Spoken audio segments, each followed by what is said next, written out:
Alright, so today we are going to be drawing a cathedral-style buildings using St. Basil's Cathedral as our inspiration. We're going to start by drawing 3 to 5 columns, starting near the midpoint of the paper and drawing the lines to the bottom. We want to make sure some of the columns are wide and others are narrow, as well as having different tops, so we have some variety.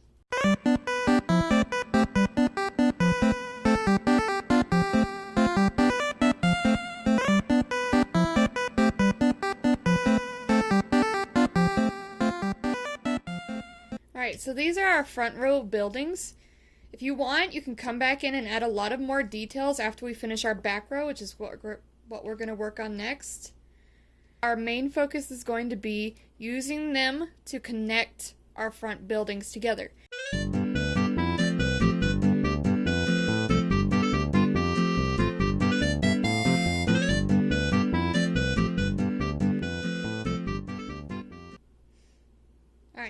So I've drawn my front buildings and my back buildings, and as you can see, they're connected all the way across.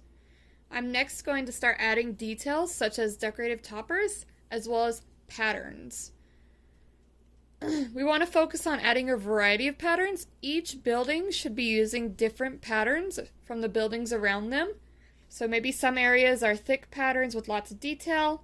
Some areas are medium patterns that have some detail but they're spaced apart, and then lighter areas of pattern where it's big areas of white space without leaving it completely white.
Alright, so as I was saying, areas of high contrast where there are a lot of details going on, and then areas of medium contrast where there's details going on but not quite so many, and then areas of low contrast where there's a lot of white space going on but not completely white. Your last step will probably be to add color to your patterns. There's 2 ways to do this: working your lines and then working your shapes. In no areas should I see an entire area filled with a single color. As you are working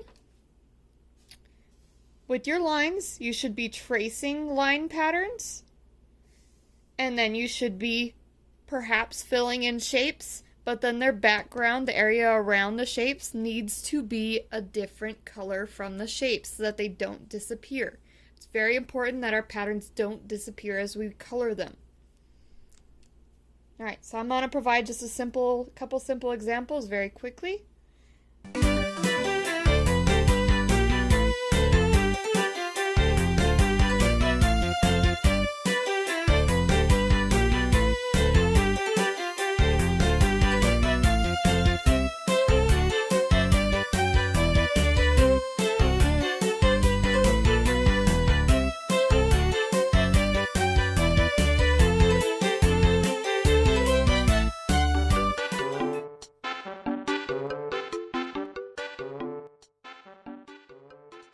Alright, so as I was saying, you can see here, I've traced my line patterns. I haven't obliterated it by coloring in the background.